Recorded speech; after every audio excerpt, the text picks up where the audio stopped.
Hey, what's up? What's going on, YouTube? It's your boy Larry, man. I'm here with another brain tickling video. It's been on my mind today. Ran across some conversations through my timeline about men and toxic masculinity and what it is to be overtly or toxically masculine today in 2020. Had some thoughts, had some things that made me go, what? So I just want to share those thoughts today. I've got a few videos queued up. I'm going to commentate. I'm not going to choose one side or the other of the argument. I'm going to watch the argument. I'll pause, give my take on particular viewpoints in the discussion on what is masculine, what is too masculine. To say right now,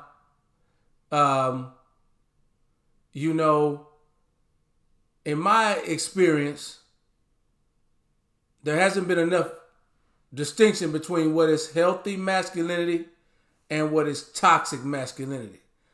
From the side of a lot of feminists, it seems like they are wanting to basically outlaw all forms of masculinity in society. So much so that there isn't a line between what is truly masculine and what is toxic, but just all masculinity is toxic. So we're going to go down that rabbit hole. We'll get the first video queued up, and then we're going to talk about it. Let's hit it.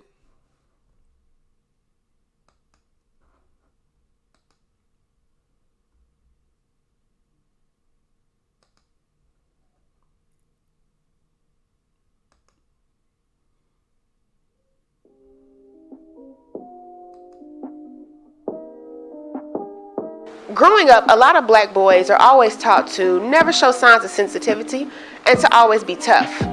But how does this play out when he becomes a man, from an emotional and mental health standpoint? Think about it for you. How frustrated are you when you feel like no one is hearing you out? Why do you think it's taboo for young black boys to be sensitive? I know for me personally, I've witnessed, a black male crying, and you can hear somebody say, you need to suck it up, you being a bitch, or you need to man up.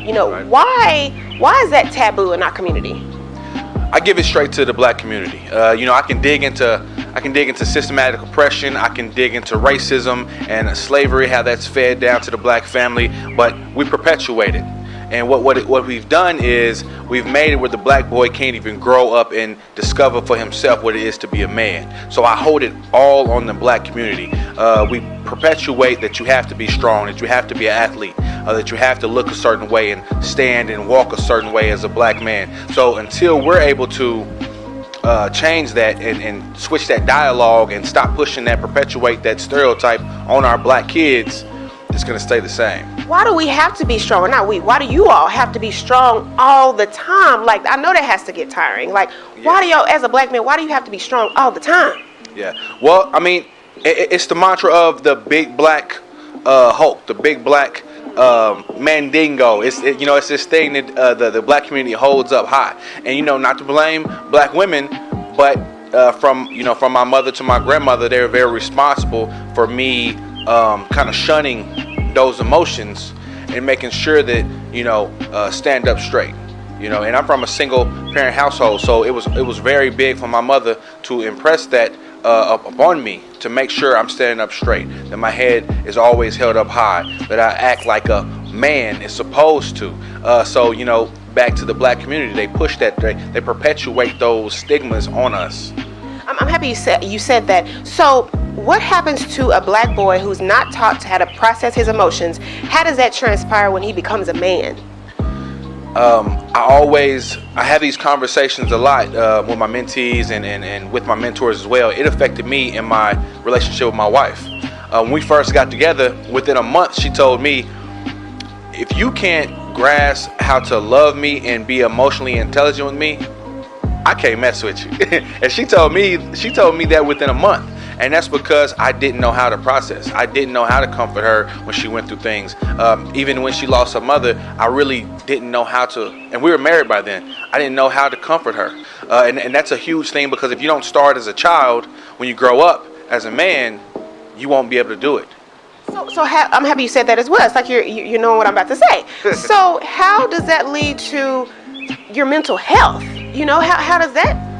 It makes it rough. That's why I push young men to always have some type of outlet, because and to have some type of advocate or accountability partner. Because as men, we because of emotional intelligence and the lack thereof, we can't express ourselves to our queens, right? So at least we need to have accountability partners, peers, brothers, a group of brotherhood around us, so we can be able to vent. Because a lot of people talk about black women venting in general, but black men need to be able to vent. We have a lot on our backs, on our shoulders, from the police trying to kill us to us trying to kill us. So at the end of the day, we need to be able to express ourselves to somebody. What do they say about a pot with a top on? And if it's boiling, it's just gonna bubble up. It needs to be able to expose, and the air needs to be able to get it, and it needs to be able to release itself. If not, it's gonna blow up. If not, I'm gonna be out here doing violent things, either to my wife, to my children, or just out in the environment being a mad, angry black man. How do we have a paradigm shift in our?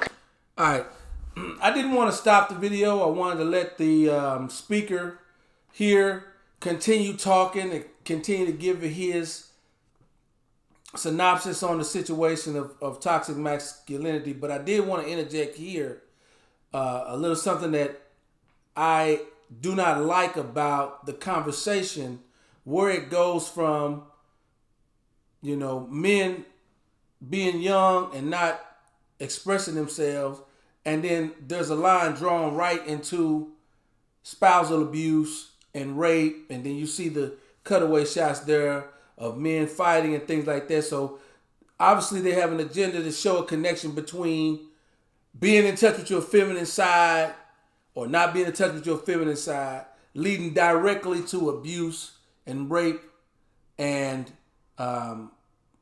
hyperaggression.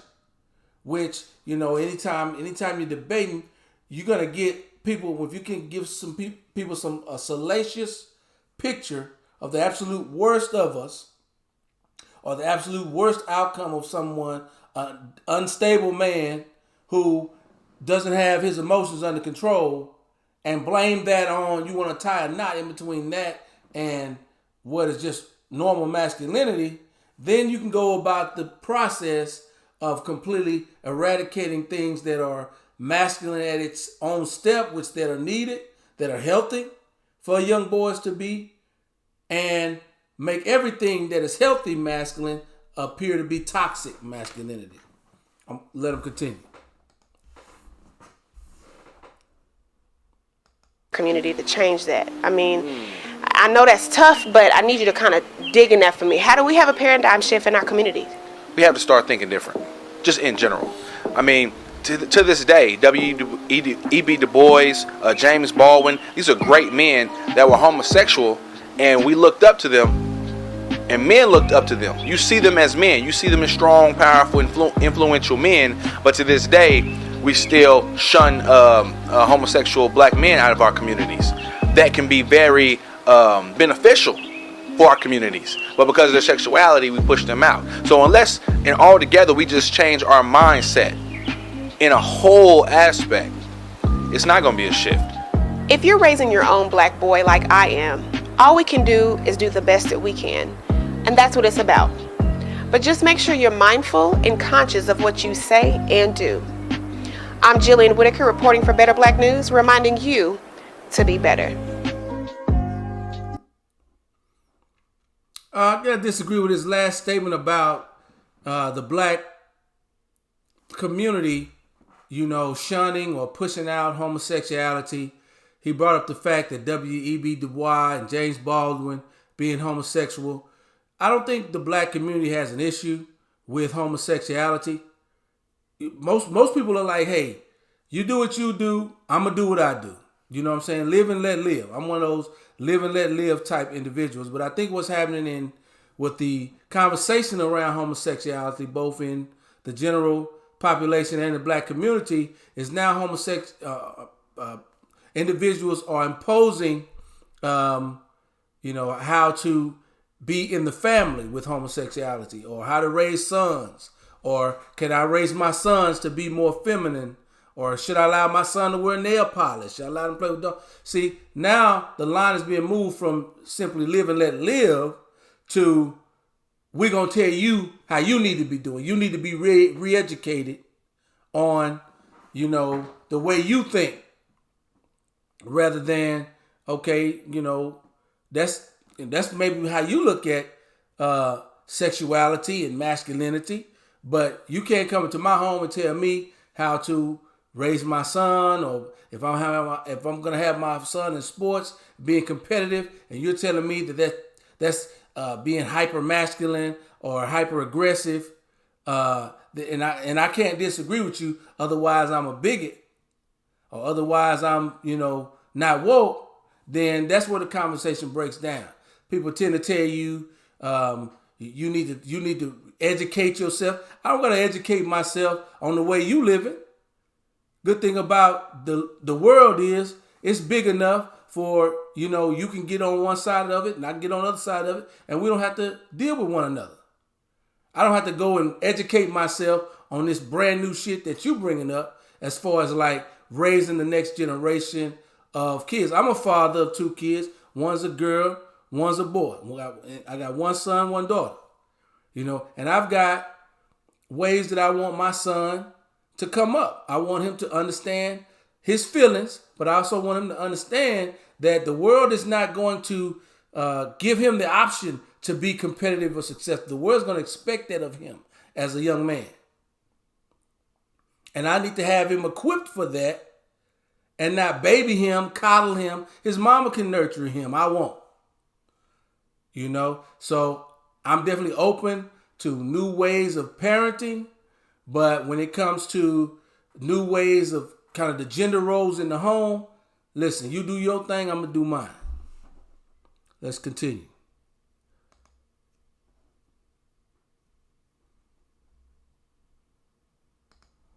Yeah, I'm going to cue this. Leave your bank and change the world with aspiration.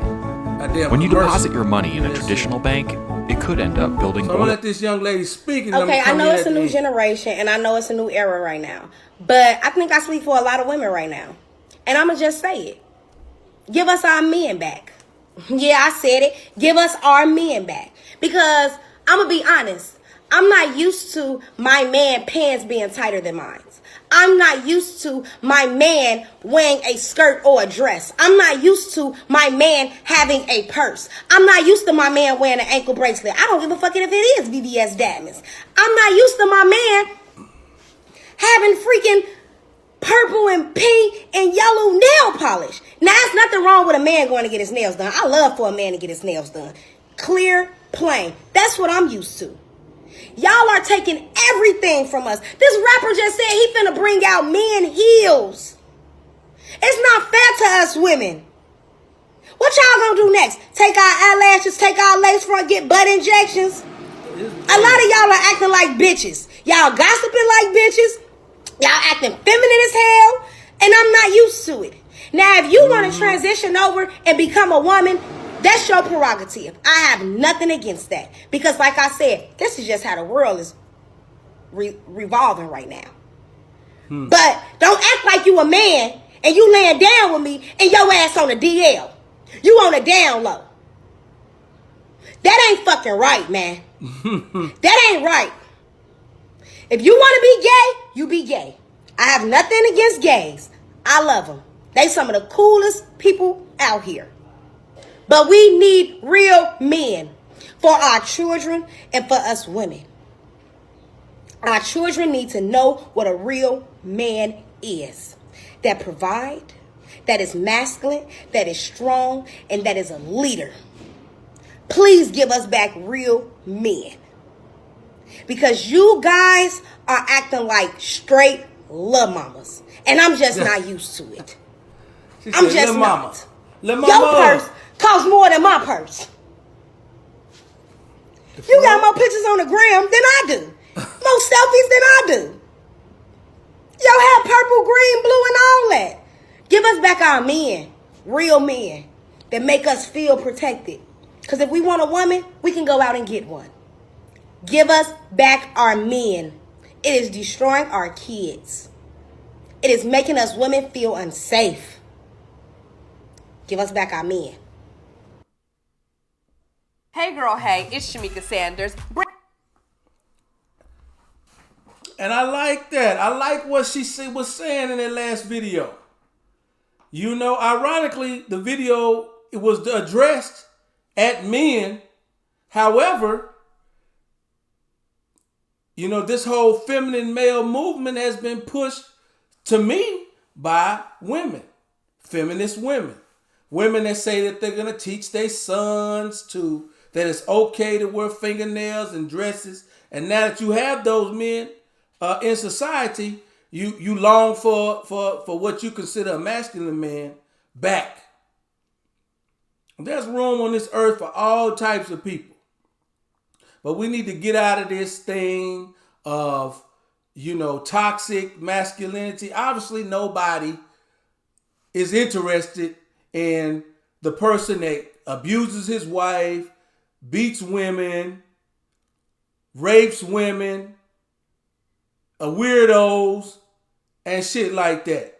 But what I'm seeing is things that are normally inherently masculine being shamed or shunned by not only women, but feminine men.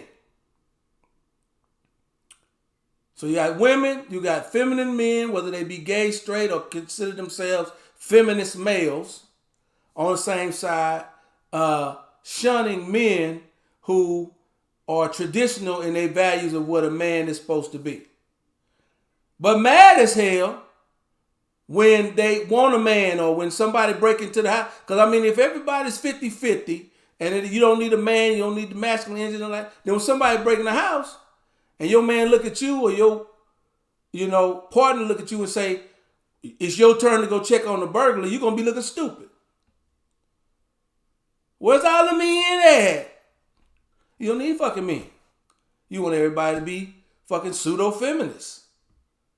It doesn't make sense to say on the one hand that you need and want men for protection, but on the other hand, you want to raise men or have men or men to become more feminine. Both don't fit in the same bottle. You got to make your mind up and educate men on how we can be better men. We game for that, but quit all of this kind of shunning and shaming masculine energy. Let's move on to the next video.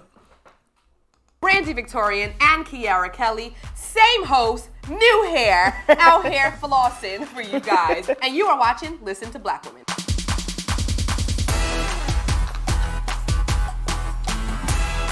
Skip they fucking On this show, intro we are and listening shit. to you and exploring the voices of Black women. To do Now. that, Skip the intro. Let's get them. let's get it. So this week we're discussing toxic masculinity, but before we actually get into the discussion, let's really explain what we mean by that phrase. Yes, because we got to silence the not all men crowd right now. We're not saying that all men are toxic, but there are a lot of behaviors that men participate in that we could consider toxic masculinity. Exactly, and that's homophobia, sexism, hypermasculine behaviors, Making sure my shit going here, man. Hold violence, aggression, all those things really fall under the straight. umbrella of toxic crazy. masculinity. And men aren't taught to deal with their emotions. They aren't given the language to articulate their feelings, and it manifests in these ways, in violence and all the things you just listed. Absolutely. Here are just a few examples of these behaviors from headlines, straight from Hello Beautiful and Madame Noir. Men.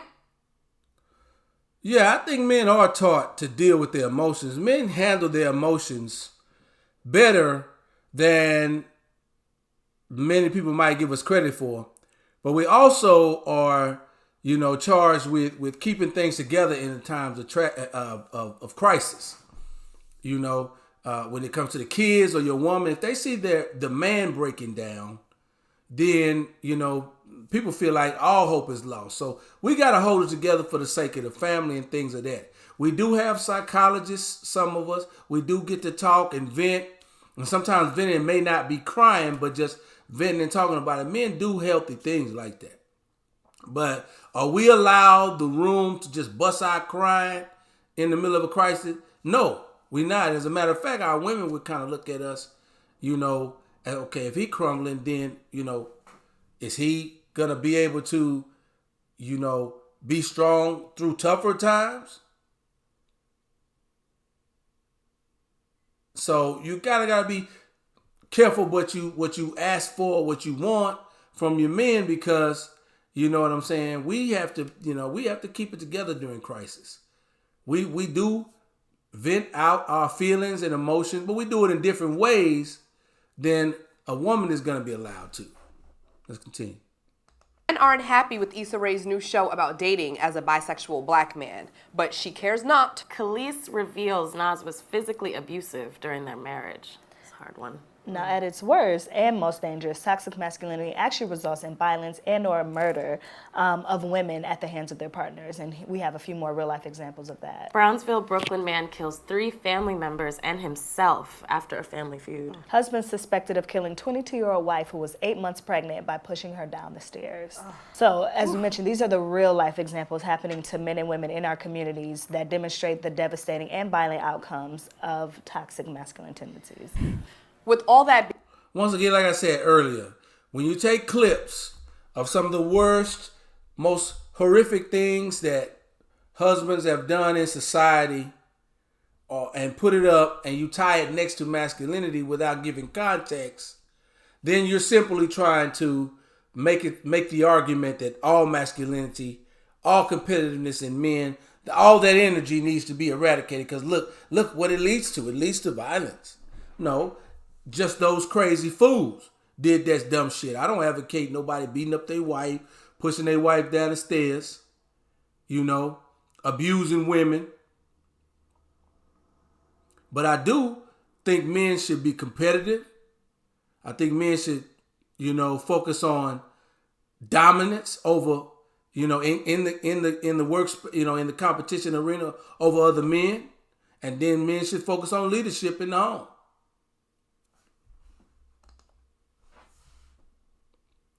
being said, the question of the week is, are we currently experiencing a crisis of masculinity? Each week we scour the internet to see what you have to say about the topics we're discussing. Things got a little heated in the Madame Noir comment section, per usual, when we asked you, what is toxic masculinity?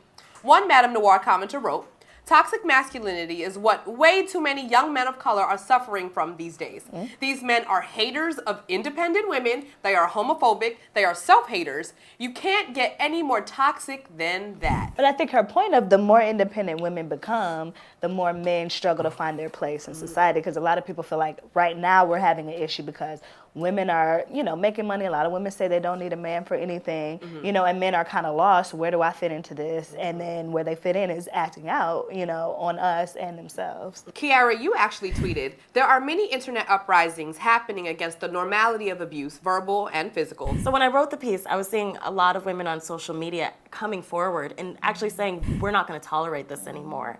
And I think a part of that was we empowered ourselves with the language to actually identify emotional abuse, which often is really hard to identify because it's name calling, it's gaslighting, and it's hard to distinguish that versus when someone's being abused, hit. You can see the physical proof of that. We found the internet appeared to be aligned on the definition of toxic masculinity, but we are seeing black women not believing other black women's account of abuse caused by toxic masculinity. A perfect example of this is from our Facebook page. After we posted the Nas and Khalees story, where she spoke about him beating her in that recent interview, Keisha Griffin commented on Hello Beautiful's Facebook page saying, sorry, I'm not listening to it. Why is there always this, if it's true, you would have said it earlier? Right. What is that? And we see, a lot in Madame Noir's comment section. There are women who say, time out for this type of behavior, but there is so much questioning of, well, why would you let him do that to you? Why would you stay? Why did it get to this point? And there's so much more blame placed on the victim than asking, why did you abuse her in the first place? Why are you acting out like this? We polled the audience on Madame Noir and Hello Beautiful to see what they thought about toxic masculinity. Kiara, the receipts. So the findings were really troubling, and even though it confirmed what I already felt, it is when you poll the audience and when we talk back to you guys, it's still scary to read that we all are feeling these things. So we asked, have you ever feared being physically attacked by a man? And 72% of our audience said yes, and 28% said no. Are you guys surprised by any of that? Not at all. No. Yeah. It's sad. It's like even men, women to have that experience as a part of their life. We also asked, which of these acts demonstrates a man's love for you? Out of physically fighting for you, getting jealous over who you talk to, choosing what you wear, controlling where you go. An overwhelming amount of the audience said none of these things show a man's love for you. But there were 10% who said a man physically fighting for you shows love, and a man getting jealous over who you talk to shows love. So I think it's about learning and I think with all due respect to the ladies here and those polls that she did, people tend to, when you do polls, we know polls lie. People lie when they take polls. We learned that from political races, and we learned that from things like this. People see certain answers on the poll, and they pick the most politically correct answer. Of course, they're not going to say that they're attracted to a guy who fights for them, or they're attracted to a guy who gets jealous over certain things. They're not going to say that. That may be what they react to, but that may not be the popular answer. So generally, socially, we as people, not necessarily men and women, don't want to stick out like a sore thumb. So we pick the answer that is most right. It's kind of like whenever you take tests, some of them are clear right and wrong answers, and some of them are most wrong or most right answers. And that's what you have in some of these polls, is the women in this case picking the most right answer to answer, and so not sticking out from the group and sounding like yeah. I think that a man who really loves me is real signs of love aren't through aggression and this and that. But then you see in their individual relationships, kind of either condoning or not condoning, or wanting to, have men to show how they love them in different ways. I had problems back in the day with a girlfriend who got angry with me because I did not get jealous about her dancing with somebody else. It just wasn't in my MO to get jealous, because I figured it's your body. It's your time. You the one who went over to dance with old boy. And if you did it to just make me jealous, then that's on you. That's your bad. So I wasn't never the type to get jealous. And I've even experienced lashback from women. I can't believe you didn't get jealous because I did X, Y, and Z. So like I said, a lot of these women are just answering the question, with, the best answer that sounds the best. Let's move on. As women learning what is okay and what's not, what has to do with you, what doesn't have to do with you. Right. So, this statistic kind of hurt me the most with, do men in today's society protect women? With 77% of us saying no. And even though I feel that way, my girls feel that way, it still is, it's hard to hear that we're out here feeling really alone, and that we have to do this thing by ourselves, and there is no covering of protection like we were raised to think we were going to get. To move the conversation forward, we found conversations related to the topic that are happening elsewhere on the web. I mean, right or wrong, a lot of guys are saying, well, damn, you got it, baby. You good. You independent. You got your own money. You got your own education, right?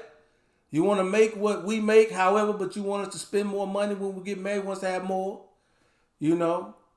And then also want us to be the first one, go down and check on the boogeyman when somebody's downstairs and, give our lives. You feel me?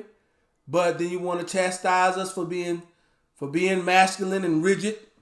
That's a bad thing nowadays. So which one is it?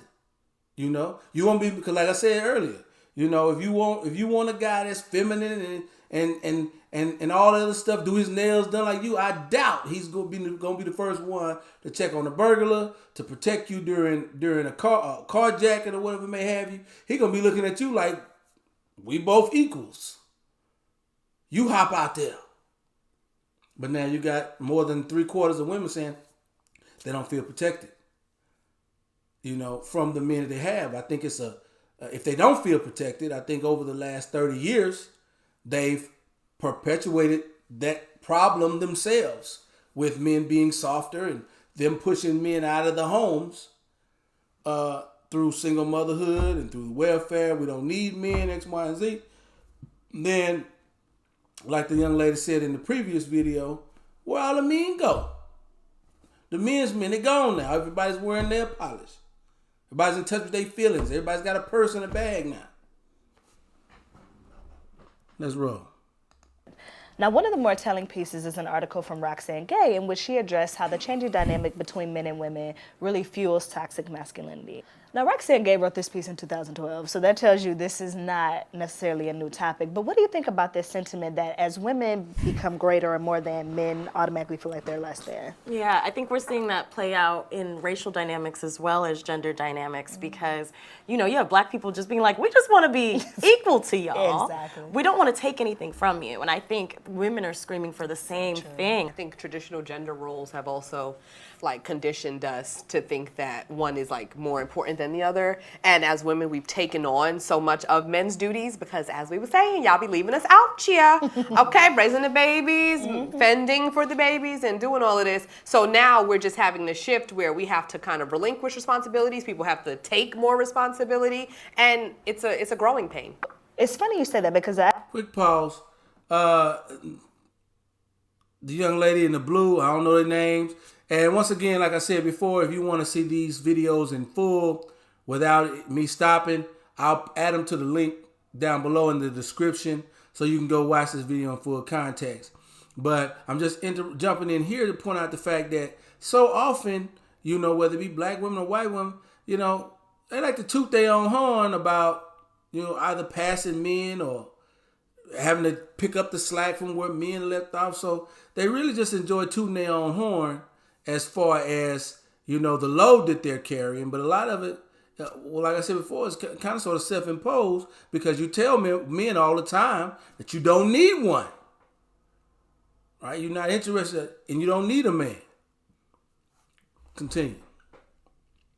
I actually sat down with Lisa Nichols. She's a motivational speaker, author, and she really threw the topic back on women. You know, I said, are we experiencing a crisis of masculinity? She said, sure, but I think we could also say there's a crisis of femininity as well. So let's check out her clip. I believe that what we call masculine, what we call man, what we call being a man, has greatly changed since our fathers and our fathers' fathers. Yeah. You know what I mean? And what it means. And so, yeah, I think that we are in a crisis in that way. I think we're also in a crisis of what it means to be a young woman. I'm kind of a little disappointed that she had to throw it back on women because we're just talking about men right now. Yeah. We can never be in a state where we're just talking about men and we don't have to bring the woman or place some blame or onus on her. We've taken enough blame. Okay. Pause. Thought that was your girl. Then when she asked some commentary about the women, I'm disappointed that she threw it back on the women. I'm disappointed that she said anything negative about us. We do so much. We've done enough. We know. We're only wearing the pants because you took them off and left them on the floor. All right. Now, I will say a good part of the interview was, you know, Lisa also talked about being in an abusive relationship herself and some of the tools she used to get out of that and what she would like for other women to do and other men who don't have the proper tools. So definitely make sure you check out that full segment. Based on all we've discussed, are we currently going through a crisis of toxic masculinity? I think so, but I think now that we recognize it, we have to make the effective changes. We have to break the cycle. We need more men talking to men about the behavior and, you know, teaching them how to treat women and how to be better men. There you have it. Thanks for watching. Be sure to follow us, tweet us, and join in on next week's poll on Hello Beautiful and Madame Noir. And always, never forget, click the play button and make sure you're watching Listen to Black Women.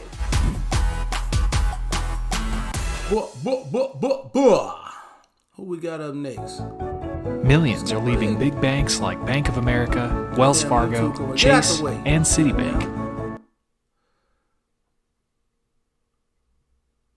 Oh yeah, this is a good one right here. Let me see. Got some timestamps on this one. Like I said, it's a pretty long video. It's from a page called the Grapevine, so they go over many many issues, particularly black male and female dating issues, male and female. Hello and welcome to the Grapevine. I'm your host, identity Ashley issues. Kuna, and on today's episode, we're going to be talking about the war on masculinity. And so, if you want to watch this complete video, I'll put the link in the description.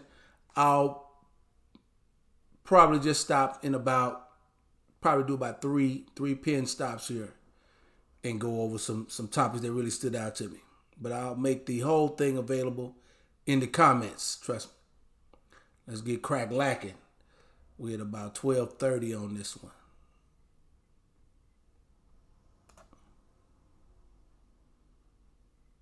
I don't think we can have a real honest discussion about the war. I don't think it's a war, honestly. I think it's a challenge to the traditional ideas of masculinity.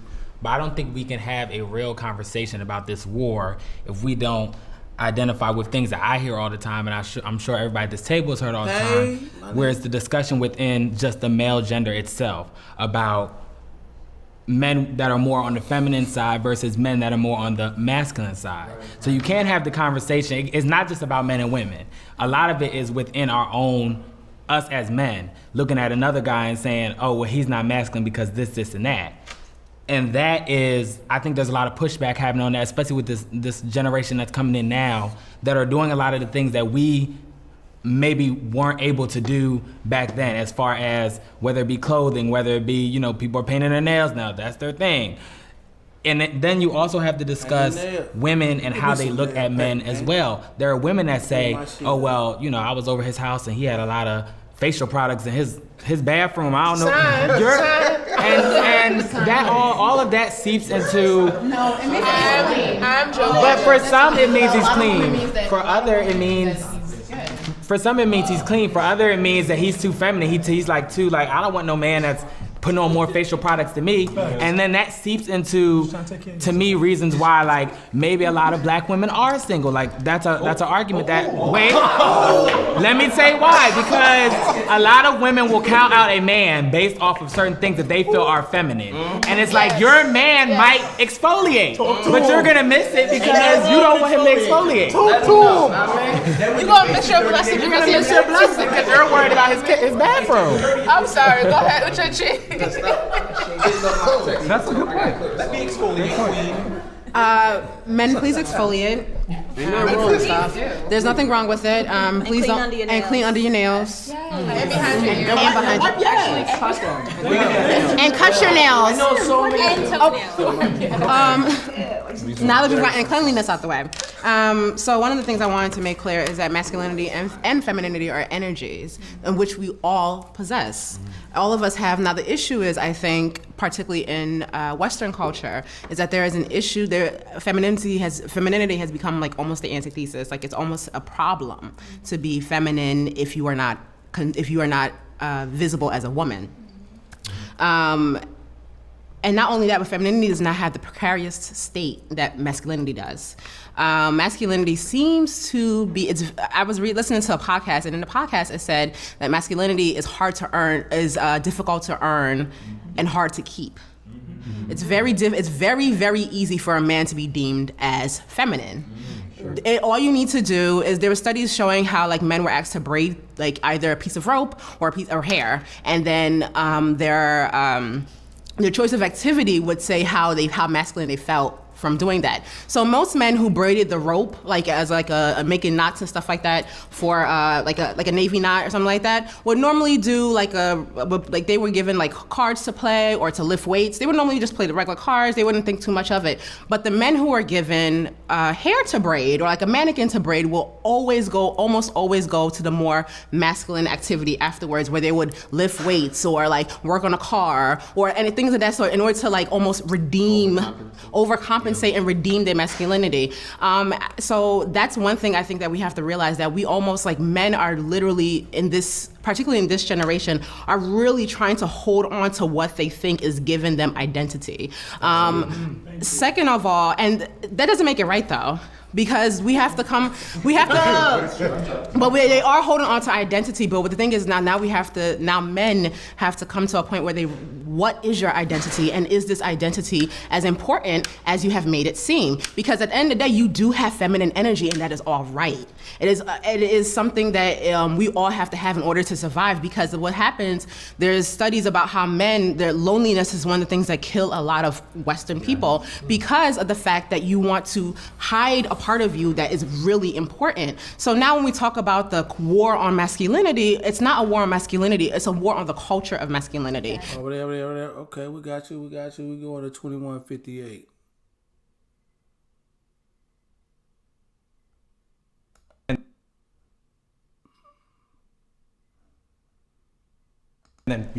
Is when you have a boy organically will cry. Maybe a boy organically will pick up a doll. Maybe a boy organically will do various things, but then he's auto-corrected by society. He's auto-corrected by his family, which means that nature argument is not correct. It's not true. There's some things there, but it's not correct 100%. Right. And we're humans, we're adults. It's important to see what's going on and being able to participate consciously. So even in that way, I think that we're all have this ridiculous sense of what masculinity even is. And just to be clear, that's logic. That's protection. Real quick, on that point right there, like I said earlier, I am a father. I've got 2 kids. I've got a daughter. I've got a son. And right now, my son is 2. I don't care what toy he plays with. He plays with whatever toy he wants to pick up. He's 2. He's got PJ Masks. He's got all 3. He's got Owlette. He's got Catboy. He's got, what's the other one? Gecko. Plays with all of them and things like that. But as he starts to kind of be more conscious, be more kind of get into more little boy things, he's not going to be playing with dolls. That's just me. I'm old-fashioned that way. He's not going to get a dollhouse. He's not going to be playing dolls with his sister. He's going to be doing things that I, think that he ought to be doing as a young boy. Now, when he becomes 18 and goes out, pays his own bills, I'm starting to sound like my daddy right now. Sound like my own dad. Well, when he becomes his own man, he can then say, look, Dad, I am, homosexual. I have a partner, and I won't lie, I may be a little bit disappointed in that, simply because of the fact that as a parent, you want especially when it's your only child or your only son or only daughter, you want them to, get married and have a family. And last time I checked, 2 little boys and 2 little girls can't make another little boy, little girl. So as parents, you have to understand why, your son or your daughter, your only child comes to you and tell you that they're homosexual. It may be met with a little disappointment, but then if he's grown, he goes out and, he's living his own life and he's a good, upstanding citizen, I'm going to be happy. I'm going to love him for whoever he is. But right now, while he's impressionable, while he's a child, I'm not letting society come into my household as a father and tell me that it's wrong that I buy my little boy a football and a basketball goal, or that I have my little boy with a boy's haircut looking like a young man. Society is not going to move the line enough. All this new shit is not going to move the line enough to now tell me how I need to raise my son. Whether he's, trans or cis or this and this, all these new acronyms. It was first it was lesbian and gay. Then it was LGBT. And now it's LGBT and about 3-4 other letters. Which is nothing wrong with being whoever and whatever you want to be. But, basically you saying you can fucking like clowns, and it's LGBTQC. Whatever the fuck you wake up wanting to be, you can be. And you can be, but we don't have the right to go and tell the rest of the world that we have to acquiesce because you feel like this now. If that's what you want to be, that's on you. But also, you can't step over your own line and tell other people what they better be getting used to or what they better be changing their thought process on. Some people just old-fashioned. Let's roll. That's organization. That's all of the things that are used to build. That's when you see buildings, those are usually associated with masculinity. And anything that you see that accepts is more considered femininity. They work together well. You know what I'm saying? Does that make sense? Absolutely. Okay. Look like they're working together well within his spirit. We definitely see, he's got his masculine and feminine intertwined, looking like the Prince symbol. All right, so I wanted to go back to defining toxic masculinity. This is something that I came up with. Okay. All right, so in my words, what I see as toxic masculinity is the harmful entitlement to actions, behaviors, and beliefs that confine society to a way of living safely, meaning if you don't exist within the rules that define manhood, harm will come to you. And if women don't allow those rules of manhood to exist upon them, harm will come to them. And so I think a large portion of this conversation that was left out is power, because a lot of the times we say men are trash or toxic masculinity. First thing a lot of guys do is, okay, but women do this. And if you understand the works of power and privilege, you would understand that even if we could do gray sweat season, it's not gonna work in power the same way that men post in bikinis, big butts, big breasts, exotic women, foreign weaves, X, Y, and Z, because men are in control of women's jobs, money, safety, so many realms that will affect the quality of our lives. Versus if women wanna go on Twitter and say, this guy's sexy, the quality of his life will not be altered at all. And it could feel very easily like an attack on you if you can identify your own actions and what's being called out. You would have nothing to worry about if your actions didn't align with what women are complaining about. And because you feel that you see yourself in there, you want to defend all of it. Yeah. And why we do say all men is because we bring you into the conversation. If we say not all men, you'd be like, well, not me. I'm the good guy. Yeah. I don't have anything to do here. You ladies have a great day. I'll see you around, but we bring you into the conversation by making you feel accountable for the conversation that we're having. Yeah. And so if you truly believe that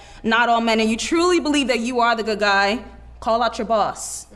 Protect that woman you see on the corner. Call out your boys who are like, yo, I touched that bitch, she ain't nothing. And be like, whoa, and be the weird guy in the room to set it right. Let's see those actions beyond your ego and what you need to feel comfortable with. Hey man, don't say that, man. Earlier, you said there's certain aspects of masculinity that you want to protect. For sure. I think when I'm thinking in particular working with the young people that I work with and just hearing these conversations, my fear every time I hear a conversation like this is it gets polarized and minimized to a degree, like our roles. And I hear that that's not the case in this room. But when I think about the young men that I work with, I think there's ways in which when I think of masculinity, I think of it in a little different way. I think of being kind of confident enough to be whoever you are as a man, and that's kind of like the bravado thing I think with black men. I also kind of want to clarify for myself, is this a war on masculinity or a war on black masculinity? Because I think those could be also different things. I think as a black man, we have I think we have a slightly different experience too. Yeah. We don't have that same amount of power, I think, in terms of oppression. I think we also have we could be oppressive, but I don't think we have the same degree of oppressive power. And I also think there could be at times a little more reverence of the woman. All right, that's key what brother said right there, man. I do think that as black people, black men and black women, we have to see our struggle to connect as different than mainstream Americas or, white Americas. Because like he said there, as black males, she's talking about a power dynamic that males have always had. As black males, we still don't, it's not the same thing. We haven't had that, as far as employment and all that stuff goes, we haven't had that same power dynamic as, the white males. And so, a lot of the feminist movement actually began with white women and who necessarily did not see black women as a part of their movement. So we have to understand how this whole masculinity, femininity, the feminist movement and the toxic masculinity movement, and how it's kind of driving a wedge in a community that's got enough wedges driven into it, the black community, between our black men and our black women. Because he just made a good point. If we're not the enemies of sisters, or we're talking about sisters right now, black women, we're not the enemies, we're on the same team. We have to figure out how to coexist together, men and women, and how to, share energies in the home and not feel like I'm a feminist, I don't need, a man, because that might be just fine for Becky Sue, but it ain't fine for, Becky Sue and Tom. but it ain't fine for us in our community. We have to define what is healthy for our community in lieu of America in general. Because once again, we only 13% of America's population. So all of this kind of infighting and bickering between men and women just helps to serve at disadvantage for us moving forward as blacks. But I want to say when I work with young people, I try to emphasize that being a man is you could have some sort of emotional, emotional intelligence. You can be vulnerable. You can speak. But I also do want them to be able to protect themselves. I do want them to be able to be athletic. I do want them to be able to be these things that they want to be. I just don't want them to feel like that's everything they want to be. Yeah, and I struggle with that too, because I was having a conversation. We were having conversations earlier before we started filming as men. And I thought about, like, there's like 5 generations of men in my family, and a lot of times the conversation could revolve around women or something as a connection point. And I think that's where some of the evolution needs to kind of come in. Yeah. But I also think that's a very natural part of us. And my fear when these kind of conversations become pop culture, how do you kind of take away and how do we denigrate that? And I'm not hearing that, so that's kind of why I've been falling back a little bit. But that's something I think that's really important whenever something comes to the forefront. In this country, it's very easy to live in binaries because that's how our system is set up. So a lot of times when we do stuff, we kind of overcorrect and we take away stuff. You know what I mean? And good point.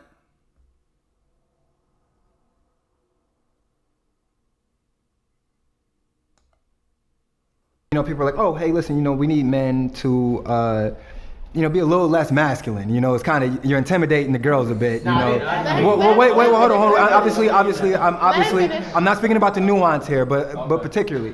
So, sort of the biological imperative, almost like Balorian mentioned, kind of like, hey, you can still, do shit with your dick, and still not be like kind of rapey and all this fucking shit. If you do go along and say, okay, guess what, this masculinity, let me redefine this thing. What you're doing now is also going and changing certain biological imperatives that actually got us, that got us to this point. The development in society that we see, kind of that, most of the things people deem as toxic, honestly, are just quintessential things that men do, that aggression. That thing of being competitive. Wait, hold on, wait a minute. Aggression, being competitive, being in control, being... And listen, that competitive piece is a big piece. Men are competitive by nature. Not to say women aren't, but, men want to be top of the heap. They want to be the star quarterback. They want to be, competitive. You know why? Because it gives them the most attention from society, gives them the most attention from the opposite sex. You want to be non-competitive, somewhere in the middle, then, you're not going to be looked at as an alpha male in society. So generally, not all men, not all boys, but hey, whenever you got a new generation, you go to any school in the United States, there's a competition. Who's the smoothest? Who's the slyest? Who's the best athlete? Who's the most likely to succeed? Competition is a part of life. It's a part of life, and you want to foster that. You want to encourage that. You don't want to stymie that. Part of being aggressive and being assertive and being confident is part of winning on the battlefield, or winning in the boardroom, or winning on the field of play. And that type of masculinity is good. Everybody ain't gonna share it. If society breaks down, we're gonna have to be strong and competitive and fend for ourselves. Everybody ain't gonna share their food with you. That's where femininity comes in, and it's nurturing, and it says everybody should be the same, and everybody has the right. Yeah, but to be honest with you, 8 years in the military has shown me that when shit break down, you need that strong, fierce energy to protect and fight for the family. Stern in who you are. In our society, we still want it in the bedroom. We still want, women want these things in the bedroom. They don't want it outside. of the bedroom. If you do these things, I guarantee you, without these things being there, that competitiveness, that aggression, that protectiveness that's there, this is possibly why when you look at data today in our neighborhoods, particularly disenfranchised poor people, you see sexual abuse rates that are actually through the roof. There's no protective force there at all. For anyone. Emotionally, we know that when the father's not there in the house, through the psychological data, that we tend to find children are more likely to be emotionally, psychologically, and physically abused at far greater rates than when men are there in the communities.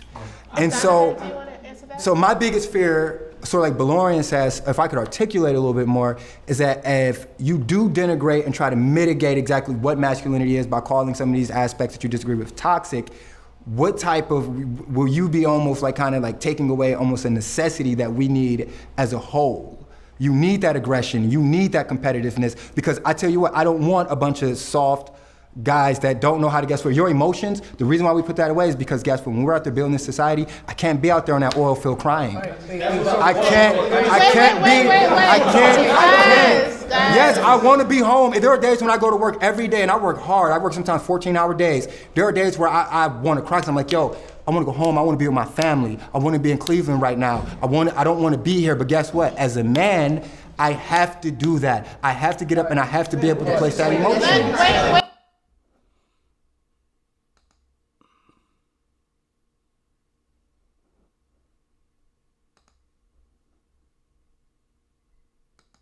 All right, y'all. This is the outro. And I really didn't want this video to be one-sided. I didn't want to be anti-feminine or femininity bashing or anything like that. I really just wanted to look at the discussion, add my own personal opinion as a father, from my past and things like that, how I feel about society's new balance between what is masculine and what is feminine and what is toxic and not toxic and things of that nature, and how we should be raising our sons, especially that's the hot topic is now, is raising sons to be more feminine. But we don't have the conversation about raising little girls to be more masculine. So basically it's making a statement without making a statement that masculinity is bad and we need to stymie it in all areas. And everyone needs to be one opaque of femininity, both men and women. And all traces of masculinity should be almost, done with.